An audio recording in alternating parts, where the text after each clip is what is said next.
বাবুটা এখন কেমন? এই আমটা দেখো, বাবুটা এখন ছোট্ট একটা আমের মতো। ছোট ছোট চুল হচ্ছে ওর, এমনকি চোখের পাপড়িও। তুমি ভালো তো বাচ্চা ভালো। এই সময়ে শাশুড়ির করণীয় ৩টি বিষয়। ১. খেয়াল করুন যেন বউয়ের ভারী কাজ না করতে হয়। ২. তাকে দিনে ও রাতে যথেষ্ট বিশ্রাম ও ঘুমানোর সুযোগ দিন। ৩. অন্য সময়ের চেয়ে এ সময়ে তাকে একটু বেশি খাবার খেতে দিন। শরীরটা বদলাচ্ছে তোমার। চলো আবারও শুনে নেই এই অবস্থায় কার কেমন লাগছে।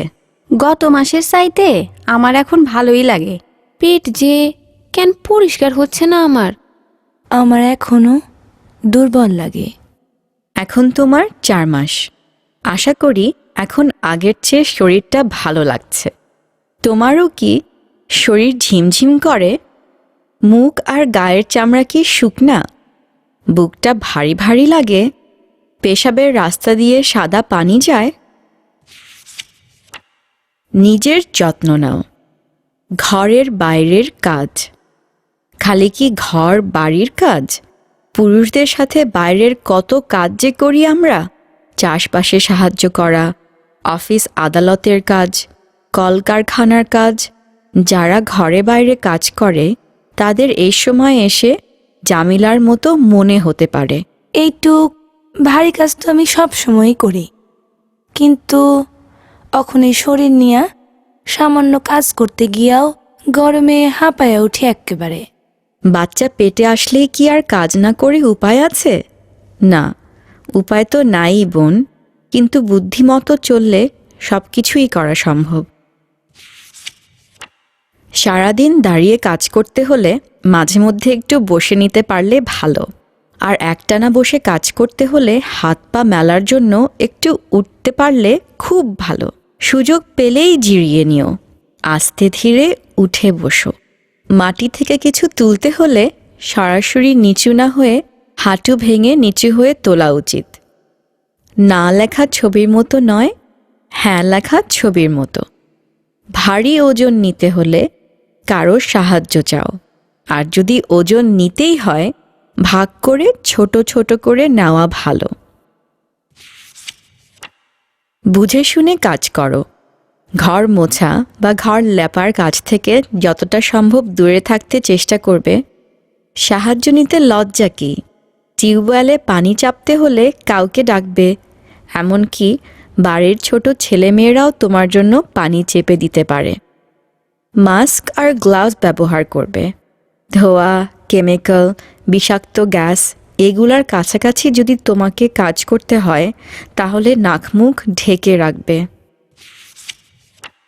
পারুলের মতো তোমারও কি এমন হয়? এই পা ব্যথা নিয়া কি যন্ত্রণায় যে আছি, আর কি যে বিশ্রী এই রগ ফুললে থাকা। ব্যথার পাশাপাশি চুলকানিও হয়। খালা অবশ্য কয় অত হাঁটাহাঁটি থেকেই এই রকম রগ পুষে আমার। আমি তো গার্মেন্টসে হাইটা যাই, হাইটা ফিরি। রগ ফোলা? আহারে, পারুলের রগ ফোলার রোগ হয়েছে। এই কথা শুনে ঘাবড়ে যাবার কিছু নেই। কিছু কিছু মায়েদের বাচ্চা পেটে থাকা অবস্থায় এরকম হয়। খালার কথা সত্যি নয়। হাঁটাহাঁটি করা রগ ফোলার কারণ নয়, বরং এর জন্য উপকারী। তোমার পায়ের যত্ন। পায়ের রগ ফুলে গেলে মালিশ করো না বা রশি জাতীয় কোনো কিছু দিয়ে পা শক্ত করে বাঁধবে না, কারণ তাতে পায়ের অবস্থা আরও খারাপ হতে পারে। লেবু বা জাম্বুরা জাতীয় ফল খাবে, ভিটামিন সি থেকে উপকার পাবে। পা উপরে তুলে বসতে পারো। কাত হয়ে শোয়া ভালো। রাতে ঘুমানোর আগে হাঁটু থেকে গোড়ালি পর্যন্ত একটা কাপড় দিয়ে মুড়ে রাখবে। হাঁটাহাঁটি কোনো ক্ষতি করে না, যত হাঁটা যায় তত ভালো। রগ ফোলা আসলে কি? আমাদের সবার শরীরেই রগ আছে, যার মধ্যে দিয়ে রক্ত চলাচল করে। বাচ্চা পেটে থাকা অবস্থায় রগ ফুলে যেতেই পারে। চলো শুনি স্বাস্থ্যকর্মী আপা কি বলে। ভেবো না বোন, বাচ্চার জন্মের পর এই সমস্যা মিটে যাবে। টুকটাক ব্যথা বেদনায় বাচ্চা পেটে আসলে কাজ করতে গেলে ছোটখাটো কিছু কষ্ট ব্যথা বেদনা হতেই পারে। হালকা কিছু ব্যায়াম জানা থাকলে ঘরে বসেই আরাম পেতে পারো। তোমার কি পা বা পায়ের পাতায় ব্যথা হয়? পায়ের আঙুল উপর ও নিচের দিকে টান টান করো। ধীরে ধীরে এরকম কয়েকবার করো। পায়ের পাতা চক্রাকারে একবার ডান দিকে তারপর বাম দিকে ঘোরাও। তোমার কি পিঠে ব্যথা করে? তাহলে বসার সময় পিঠ সোজা রেখে বসতে হবে। পিঁড়িতে না বসে একটু উঁচু টুলে বসা ভালো। সবসময় কাত হয়ে শোবে। হাঁটু ভাঁজ করে শুলে আরাম পাবে। পায়ের মাঝখানে বালিশ রাখতে পারো। তোমার পায়েও কি ঝিঝি ধরে? তাহলে পা সোজা করে মেলে দিয়ে শুয়ে পড়ো। একটা পা একটু উঁচু করে একবার ভিতর থেকে বাইরের দিকে আরেকবার বাইরের থেকে ভিতরের দিকে ধীরে ধীরে ঘুরাও। এইভাবে দুইটা পায়েই কয়েকবার করে করো। এটা বসে বসেও করা যায়। বাচ্চাকে ভালো রাখতে হলে কি করতে হবে চলো শুনি লক্ষ্মী আর তার স্বামীর কথায়। 7 দিন ধইরা তো জ্বর কমেই না। ওষুধ খাইলাম, মাথায় পানি দিলাম, জানি না কি করা উচিত। এখন তো বিছানা থেকেই উঠতে পারতেছি না। হয়তো ভুলটা আমারই। অনেক আগেই তোমার ডাক্তারের কাছে নিয়ে যাওয়া উচিত ছিল। চলো আর দেরি না করে অহনই ডাক্তারের কাছে যাই। যখন সাহায্য দরকার। আহারে, লক্ষ্মীর শরীরটা খারাপ। লক্ষ্মী আর ওর স্বামীর উচিত এক্ষুনি ডাক্তারের কাছে যাওয়া। বিপদের লক্ষণগুলো। এই ধরনের সমস্যার দেখা পাওয়া মাত্র ডাক্তারের সাহায্য নেবে। জানোই তো, বিপদ যখন আসে মাথায় যেন আকাশ ভেঙে পড়ে। কিন্তু এইরকম কিছু হলে অস্থির না হয়ে তাড়াতাড়ি হাসপাতালে যেতে হবে। অল্প সময়ে ওজন বেড়ে গেলে, মাসিকের রাস্তা দিয়ে রক্ত পড়লে, হাত পা ফুলে গেলে, খুব বেশি মাথা ব্যথা হলে, বেশি জ্বর হলে, হঠাৎ শ্বাসকষ্ট শুরু হলে, শরীর ঝিমঝিম করলে এবং চোখে ঝাপসা দেখলে। বাবার জন্য কিছু কথা। বিপদ হইলে আল্লাহই দেখে। তাছাড়া বাচ্চা হওয়া তো এমন কোনো বিরাট ব্যাপার না, সবারই হইতাছে। বিপদ হতেই পারে। আল্লাহ তো দেখবেনই মামুন, কিন্তু আল্লাহ তাদেরই সাহায্য করেন যারা নিজেদের সাহায্য করে। অবহেলার কারণে কত গর্ভবতী মারা যায়, এরকম কিছু কি আপনি চান? কাজেই সময় করে পরিবারের সবাই একটু কথা বলুন। জরুরি অবস্থায় কি করতে হবে এটা ঠিক করে রাখা ভালো। জানেন তো, সাবধানের মার নাই। জরুরি অবস্থার প্রস্তুতি। দরকারি ফোন নাম্বারগুলো এক জায়গায় লেখা আছে তো? আপনি বাড়িতে না থাকলে আপনার স্ত্রী কাকে ডাকবে? ডাক্তারের কাছে যেতে হলে কে নিয়ে যাবে? জরুরি অবস্থায় কোন সেবা কেন্দ্রে যাবে সে?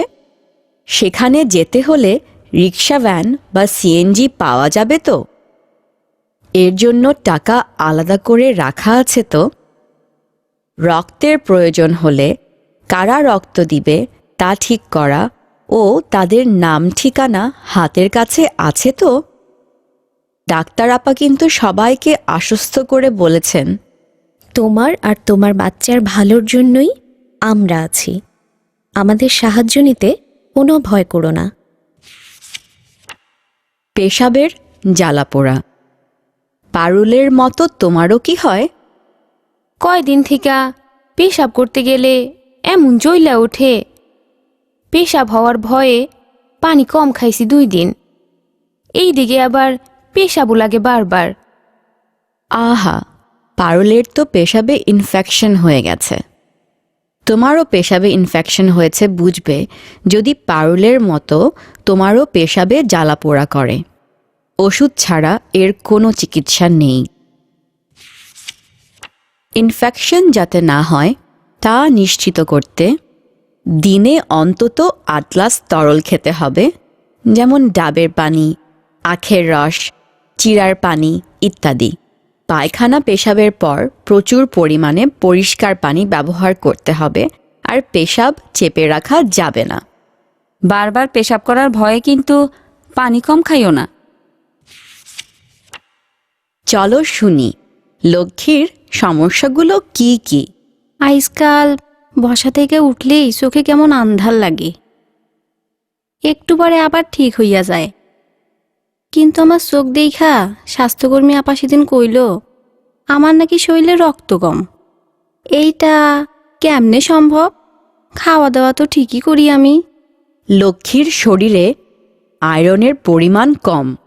অনেক মেয়েরই পেটে বাচ্চা থাকা অবস্থায় অ্যানিমিয়া হয়। অ্যানিমিয়া বা রক্তশূন্যতা থাকলে পেটের বাচ্চা ঠিকমতো বাড়তে পারবে না, আর ডেলিভারির সময়ও অনেক সমস্যা হতে পারে। লক্ষ্মী, ডাক্তারের সাথে কথা বলো। তাদের দেওয়া ওষুধ নিয়মিত গ্রহণ করলে এই অবস্থায় তুমি সুস্থ বোধ করবে। অ্যানিমিয়ার লক্ষণগুলো কি? লক্ষ্মীর মতো তোমারও যদি সারাক্ষণ দুর্বল লাগে, যখন তখন ঝিমুনি লাগে, অনেক ঘুমানোর পরেও ক্লান্তি লাগে, দেখতে ফ্যাকাশে লাগে, এইসব ক্ষেত্রে স্বাস্থ্যকর্মী আপা কিন্তু তোমার সাথেই আছেন। তোমার এগুলো হলে অবশ্যই আমাকে জানাবে। ডাক্তার কি করবে? উনি হয়তো কিছু ওষুধ খেতে দিবেন। পাশাপাশি তুমি যা করতে পারো, কচু শাক বা কচু জাতীয় খাবার বেশি করে খাবে। যতটা পারো কলিজা, মাছ, মাংস, ডিম আর দুধ খাবে। শোনা কথা, এখনই হাসপাতালে ডাক্তার দেখানোর কি দরকার? পেট তো এখনো বুঝাই যায় না। ডেলিভারির সময় সমস্যা হইলে যাইতে পারি। তাছাড়া আমার মা খালাদের তো বাড়িতেই ডেলিভারি হইছে। ডেলিভারির সময় অবশ্যই ডাক্তারের সাহায্য দরকার, কিন্তু এখন সমস্যার জন্য বসে থাকবে কেন? প্রথম থেকেই দেখালে তোমাকে ভালো করে বুঝতে ডাক্তারের সুবিধা হবে। মা খালাদের সময় এত সুবিধা ছিল না, এখন তো হাতের কাছেই সব আছে। হায় হায়, রক্ত দেওয়ার কি দরকার? আমার তো কোনো রোগ হয় নাই। শুধু শুধু বাচ্চা হইতে কোনোদিন রক্ত দেওয়ান লাগে? রক্ত যে লাগবেই এমন তো না, কিন্তু হঠাৎ যদি জরুরি অবস্থা হয়, সেই জন্য আগে থেকে জেনে রাখা ভালো কার রক্ত তোমাকে দেওয়া যাবে আর কার রক্তের গ্রুপ তোমার সাথে মিলে, সেটা পরীক্ষা করে জানতে হয়। রাজুর মা কইল আরশোলা মাছ খাইলে নাকি বাচ্চার গায়ে চাকা চাকা দাগ হইতে পারে। বেশিরভাগ মাছের গায়ে তো আঁশ থাকে। তাইলে কি মাছই খামু না? এই সময় মাছ খাওয়া তোমার আর বাচ্চার দুজনের ভালো থাকার জন্য খুবই দরকার। মাছ খেলে বাচ্চার চোখ আর বুদ্ধির বিকাশ ভালো হবে। চলো শুনি মোমেনার পুত্রবধূকে নিয়ে মোমেনার কি অবস্থা এই মুহূর্তে। বউ সুস্থ হইছে। বউয়ের 5 মাস চলতাছে। ডাক্তারের কথা মতো চইলা সে ভালাই সুস্থ হইয়া উঠছে। ডাক্তারের কাছে গিয়া টিটেনাসের সুই নিয়ে আইছে। সামনের মাসে আর একটা নিতে হইব। বউয়ের খাওয়ানোর ভালাই খেয়াল রাখতেছে আমার পোলা। কমলা, আপেল, কলা, ডিম যখন যেটা পারে হাতে কইরা আহে। বউও এখন খাইতে পারতাছে। তয় খাইয়া লইয়াও তার চেহারা ভালা হইতাছে না। পোয়াতি সুন্দর হইলে মাইয়া হয়, ভালা না হইলে পোলা। মনে কয় কামাইল্লা পোলার বাপই হইতাছে। এখন বউয়ের পেট বোঝা যাইতাছে।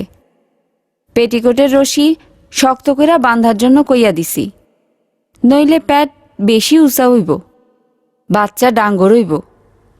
পেটের বাচ্চা বেশি বড় হইলে জন্মের সময় কষ্ট হয় বেশি। কামাইল্লার ভাবগতিক অন্যরকম ঠেকতাছে। রোজ সন্ধ্যাকালে বউরে আড়ালে নিয়া কি নিয়া জানি জোরাজুরি করতাছে, রাগ করতাছে। কাইল তো দেখছি বউ কান্তাছিল, মনে লয় কামাল বউরে তার লগে শুইতে যাইতে কয়। কামালের চাচিও কইল, বুবু বউরে তার ঘরে শুইতে দাও, এখন আর কোনো সমস্যা হইব না। তাছাড়া জোয়ান পোলা তোমার, হে আর কয়দিন রহম করবার পারে।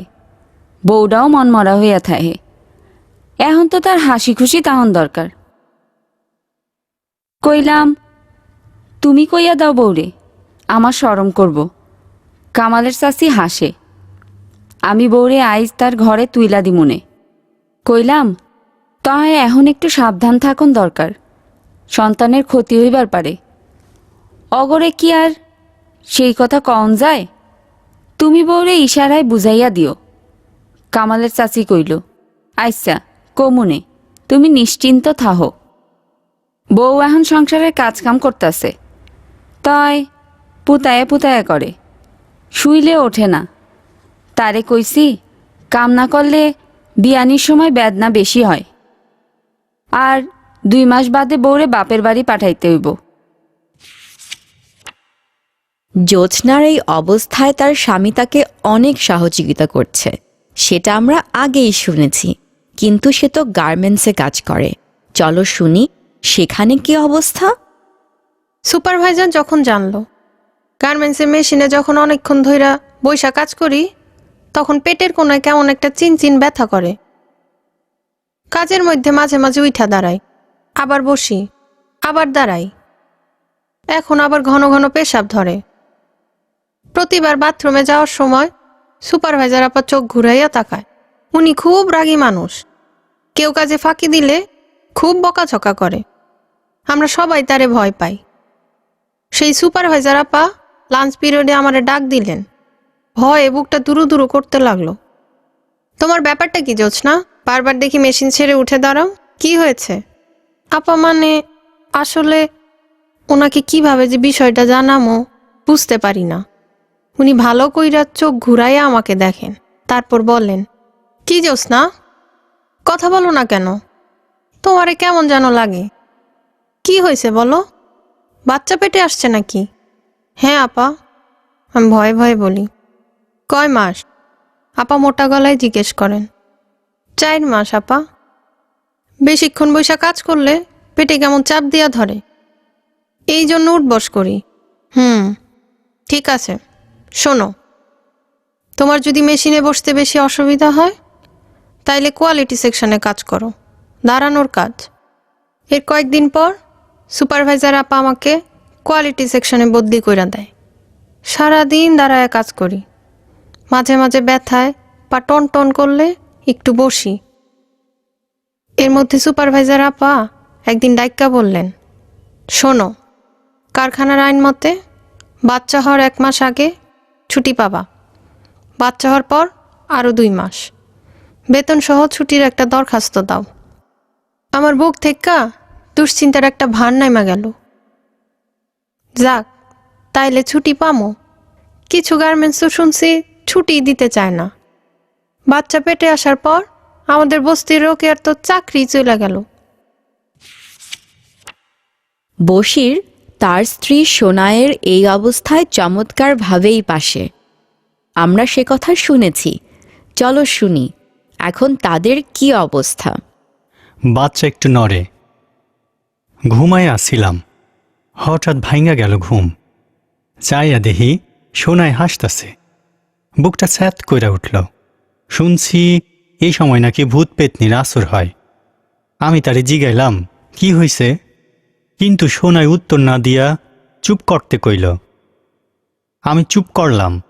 ফিস ফিস কইরা জিগাইলাম কি হইছে, তখন সোনায় ফিস ফিস কইরা বলে, শোনো না, সোনা পাখি নড়তেছে। আমি সোনাইয়ের পেটে কান পাতলাম, খালি কিছু গুরুক গুরুক শব্দ, আর কোনো শব্দ নাই। বাচ্চার এখনও নরণচরণ শুরু হয় নাই, কিন্তু মায়ের মন তো খালি উড়াল পারে, বুঝি তো। সেজন্য আমি মিছা কইরা কইলাম, নড়তেছে। শুইনা সোনাই কি যে খুশি হইল, আমারও খুব খুশি লাগলো।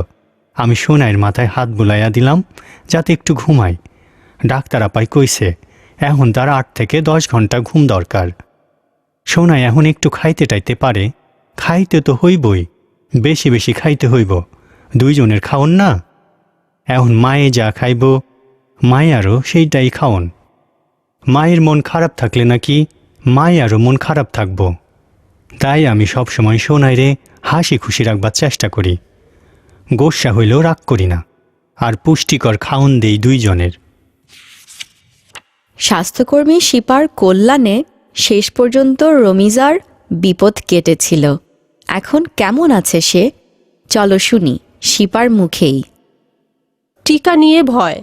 টিকার কথা শুনেই রমিজা বেঁকে বসে। কারণ 1, সুই বা রক্ত দেখলে তার সবসময় মাথা ঘুরে, হাত পা কাঁপে। আর 2, টিকা দেবার জন্য আবার হাসপাতালে যেতে দিতে সহজে রাজি হবে না তার স্বামী বা শাশুড়ি।